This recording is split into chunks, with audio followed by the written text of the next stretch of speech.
투자를 하다 보면요. 꾸준한 현금 흐름, 그러니까 월급 말고 또 다른 돈줄을 만들고 싶다는 생각 다들 하시잖아요. 그렇죠. 보통 그래서 배당주부터 찾아보시고요. 맞아요. 근데 막상 들여다보면 S&P 500 ETF 배당률이 한 1%대. 좀 괜찮다는 배당 ETF도 뭐 한 3, 4% 정도에 그치는 경우가 많더라고요. 솔직히 좀 아쉽죠. 네, 기대했던 것보다는 좀 낮은 수치일 수 있습니다. 그런데 만약에 연 10%가 넘는 현금 흐름을 목표로 하는 그런 투자 방식이 있다면 어떠실 것 같으세요? 연 10%요. 일단 귀가 솔깃해지죠. 그렇죠. 그래서 오늘은 바로 이런 어떻게 보면 좀 파격적인 수익률을 추구하는 금융상품 JP모간 나스닥 에퀴티 프리미엄 인컴 ETF, 줄여서 JPQ라고 부르죠. 이 상품이 도대체 어떤 원리로 이런 현금을 만들어내는지, 그리고 이 높은 수익률의 대가로 우리는 뭘 내줘야 하는지 한번 속속들이 파헤쳐 보겠습니다. 네, 좋습니다. 오늘 이야기는 그냥 이런 상품이 있다 여기서 그치면 안 될 것 같고요. 이 JPQ의 핵심 전략인 커버드 콜이라는 게 어떤 건지, 그리고 그 이면에 숨어있는 기회와 비용, 그 저울을 함께 들여다보는 시간이 됐으면 합니다. 기회와 비용의 저울, 좋네요. 높은 수익률이라는 달콤한 말 뒤에는 반드시 그에 상응하는 조건이 붙기 마련이거든요. 좋습니다. 그럼 바로 본론으로 들어가 보죠.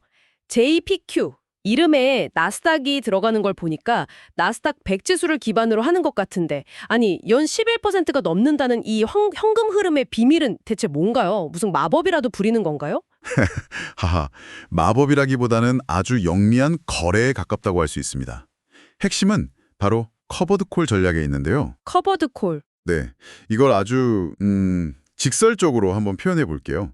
JPQ는 앞으로 나스닥 시장이 폭발적으로 성장해서 얻을지도 모르는 대박의 꿈. 대박의 꿈이요? 네, 그러니까 일종의 로또 당첨권을 시장에 그냥 팔아버리는 겁니다. 아, 로또 당첨권을 판다. 비유가 확 와닿네요. 네, 그리고 그 대가로 지금 당장 쓸 수 있는 꾸준한 현금을 매달 받아 챙기는 전략인 거죠. 미래의 불확실한 대박보다는 현재 확실한 현금을 선택하는 거래다. 바로 그겁니다. 주가가 막 하늘 높은 줄 모르고 솟아오를 때 얻는 그런 짜릿한 시세 차익보다는요. 마치 건물주가 매달 꼬박꼬박 월세 받는 것과 같은 그런 안정적인 현금 흐름을 더 중요하게 생각하는 투자자를 위한 방식이죠. 아, 이게 바로 JPQ가 높은 분배금을 지급하는 원천이자 동시에 우리가 반드시 이해해야 할 가장 중요한 트레이드오프입니다. 그런데 한 가지 흥미로운 점을 봤어요. JPQ가 그냥 나스닥 주식 사서 옵션을 파는 그런 전통적인 커버드콜 방식을 그대로 따르지는 않는다고 하더라고요. 주가 연계증권 ELN이라는 좀 생소한 구조를 활용한다고 하더라고요. 이건 왜 그런 건가요? 아주 좋은 지적이십니다. 그 ELN을 펀드 매니저를 위한 밀키트라고 생각하시면 이해가 좀 쉬우실 거예요. 밀키트요? 요리할 때 쓰는 그거요? 네, 맞습니다. 나스닥 100에 포함된 그 수많은 주식을 일일이 다 사고 또 거기에 맞춰서 수많은 콜옵션을 파는 복잡한 요리를 할 필요가 없는 거죠. 대형은행 같은 금융기관이 미리 만들어 놓은 주식 더하기 콜옵션 매도, 패키지 상품, 즉 ELN이라는 밀키트를 그냥 사서 쓰는 겁니다. 아, 펀드 운용을 훨씬 효율적으로 만들어주는 거군요. 그럼 그 밀키트를 써서 아낀 시간이나 비용이 저희 같은 투자자에게도 이득이 되는 건가요? 네, 바로 그게 핵심입니다. 운용사가 수많은 개별 거래를 할 때 드는 비용을 이 ELN을 통해 크게 줄일 수 있고요. 그렇게 절약한 비용의 일부가 바로 우리가 받는 높은 분배금의 재원이 되는 겁니다. 오, 그런데 이 밀키트에는 아주 작은 글씨로 쓰인 성분표가 하나 있습니다. 작은 글씨라면 뭔가 좀 주의해야 할 위험 요인이 있다는 뜻이겠죠? 맞습니다. 바로 거래 상대방 위험이라는 건데요. 거래 상대방 위험? 네, 만약 이 밀키트를 만든 셰프, 그러니까 ELN을 발행한 대형은행이 파산하는 아주 극단적인 상황이 온다면 내가 산 밀키트도 가치를 잃을 수 있다는 이론적인 위험이죠. 아, 그럴 수도 있군요. 물론 JP모건이 거래하는 세계적인 은행이 파산할 확률은 비유하자면 은행의 운석이 떨어질까 봐 걱정하는 것과 비슷할 정도로 희박합니다. 하하, 그 정도군요. 네, 99.9%의 상황에서는 사실 고려할 별수가 아니지만 이 상품의 구조를 이해하기 위해서는 알아둘 필요가 있는 부분인 거죠. 그렇군요. 아주 희박하지만 구조적인 위험이 내재되어 있다. 그럼 또 하나 궁금한 게 생깁니다. 왜 변동성이 높은 나스닥 100을 기반으로 하는 걸까요? S&P 500처럼 좀 더 안정적인 지수도 있잖아요. 바로 거기에 JEPQ, 고수익의 또 다른 비밀이 숨어 있습니다. JEPQ의 높은 수익은 사실 시장의 불안감을 먹고 자란다고 할 수 있어요. 불안감을 먹고 자란다? 네, 이걸 보험에 비유해 볼까요? 아주 조용한 동네의 주택 화재 보험료는 저렴하겠죠. 네, 그렇죠. 하지만 허리케인이 자주 오는 지역의 보험료는 훨씬 비쌀 겁니다. 왜냐? 위험, 즉 변동성이 크기 때문이죠. 아, 변동성이 클수록 보험료가 비싸지듯이 주식시장의 변동성이 클수록 옵션의 가치, 그러니까 옵션 프리미엄이 높아진다는 말씀이시군요. 정확합니다. JPQ는 변동성이라는 허리케인이 잦은 이 나스닥 100 시장에 주가 상승 보험을 팔고 있는 셈입니다. 그리고 그 대가로 비싼 보험료, 즉 높은 프리미엄 수익을 매달 챙기는 거죠. 와, 역설적이지만 시장 참여자들의 불안과 공포가 JPQ의 현금 흐름을 더 풍부하게 만드는 연료가 되는 겁니다. 평온한 시작이 아니라 계산된 혼돈 속에서 수익을 창출하는 구조인 셈이죠. 불안감을 연료로 삼는다는 표현이 아주 인상적이네요. 이론은 이제 확실히 이해가 됩니다. 자, 그럼 이제 실제 숫자를 좀 들여다볼 시간인데요. 그래서 정말 1,000만 원을 투자하면 연 100만 원 넘는 현금을 손에 쥘 수 있는 건가요? 계산을 한번 단순화해서 보죠. 너무 구체적인 숫자에 얽매일 필요는 없고요.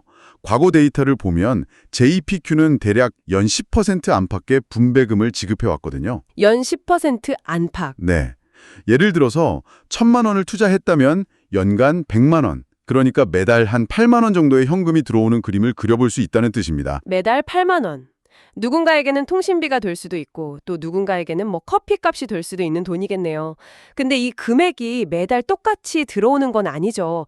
제가 월별 지급 내역을 보니까 뭐 4월하고 6월에는 많이 줬다가 9월에는 금액이 줄어들기도 했더라고요. 아, 그거 아주 중요한 포인트입니다.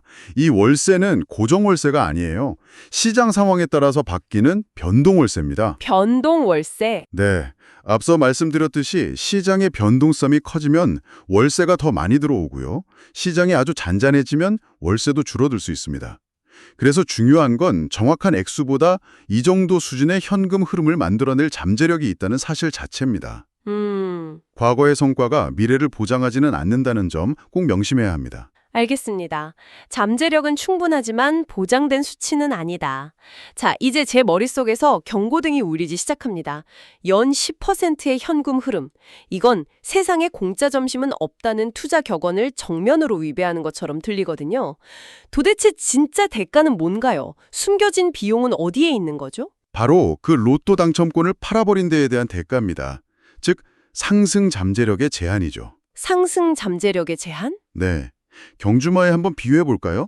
제가 아주 뛰어난 경주마를 한 마리 가지고 있다고 칩시다. 그런데 경기 전에 네 마리 우승을 하더라도 나는 3등 상금만 받겠다고 미리 계약을 하는 거예요. 아, 그 대신에 참가비 명목으로 돈을 두둑이 미리 받는 거죠. 말이 우승하면 엄청난 상금을 받을 수 있는데 그걸 포기하고 안정적인 참가비를 택하는 거군요? 맞습니다. 만약 나스닥 시장이 기술 혁신을 등에 업고 한 해에 50% 폭등하는 엄청난 강세장에 찾아온다고 한번 상상해 보세요. 네, 상상만 해도 좋네요. 일반 나스닥 100 ETF를 가졌다면 내 자산도 50% 불어나는 기쁨을 누렸겠죠.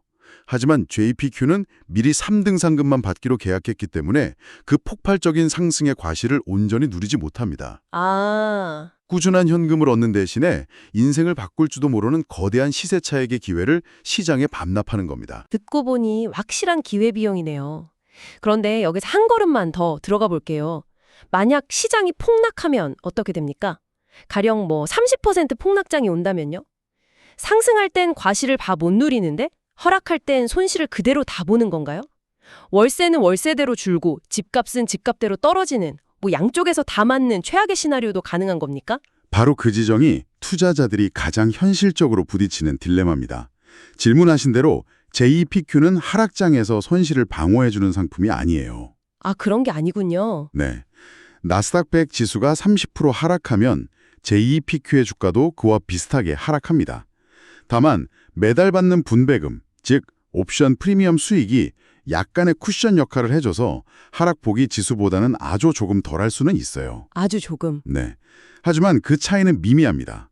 결국 집값, 즉 주가 하락의 고통은 거의 그대로 겪으면서 월세, 분배금 수익까지 줄어드는 이중고를 겪을 수 있는 거죠. 정말 중요한 이야기네요. 실제로 제가 아는 한 투자자분이 은퇴 자금의 상당 부분을 이런 커버드 콜 상품에 넣으셨어요. 아, 그러셨군요. 네, 안정적인 현금 흐름이 마법처럼 보였기 때문이죠. 그런데 2021년 같은 강세장에서 친구들 주식 계좌는 막 2배, 3배 불어나는 걸 보면서 엄청난 박탈감과 후회를 느꼈다고 하더라고요. 그렇죠. 그 심리적으로 견디기가 힘든 거죠. 맞아요. 아주 현실적인 사례입니다. 투자는 숫자뿐만 아니라 심리의 영역이기도 하니까요.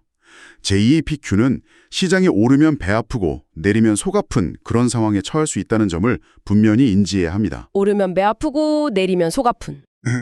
따라서 높은 수익률이라는 단어는 보장된 고수익이 아니라 상승 잠재력을 포기한 대가라고 이해하는 것이 훨씬 정확합니다. 자, 오늘 이야기를 한번 정리해 보겠습니다. 우리는 처음에 일반 배당주의 아쉬운 수익률에 대한 대안이 있을까 하는 질문에서 시작했죠. JEPQ는 나스닥 100의 변동성을 연료로 삼아서 커버드 콜 전략으로 연 10% 수준의 높은 현금 흐름을 만들어낼 잠재력을 가진 아주 흥미로운 답안지 중 하나였습니다. 하지만 그 답안지 뒷면에는 아주 중요한 조건이 붙어 있었죠. 시장이 크게 상승할 때 얻을 수 있는 폭발적인 수익 기회를 포기해야 한다는 명확한 트레이드 오프가 존재합니다. 네. 또한 시장이 하락할 때는 그 고통을 거의 그대로 감내해야 하고요. 현금 흐름마저 줄어들 수 있다는 점도 기억해야 합니다. 이건 좋고 나쁨의 문제가 아니라 전적으로 나의 투자 목표와 이 상품의 성격에 맞는가의 문제인 거죠. 맞습니다. 공격적인 자산 증식을 통해서 10년 안에 부자가 되겠다는 목표를 가진 투자자와 은퇴 후에 매달 안정적인 생활비를 확보하고 싶은 투자자에게 JEPQ는 전혀 다른 의미로 다가올 겁니다. 그렇기 때문에 이런 상품을 보기 전에 내가 왜 투자를 하는지, 나의 목표가 무엇인지 먼저 정의하는 것이 항상 선행되어야 합니다. 오늘 나눈 이야기들은 결국 하나의 중요한 질문으로 이어지는 것 같습니다. 여러분의 투자 여정이라는 저울 위에서 불확실하지만 큰 폭의 장기 성장 가능성과 비교적 예측 가능한 현재의 현금 흐름, 이들 중에 어느 쪽에 더 무거운 추를 올려놓고 싶으신가요? 정말 중요한 질문이네요. 20대 사회초년생의 저울과 60대 은퇴 준비자의 저울은 분명 다른 곳을 가리킬 겁니다.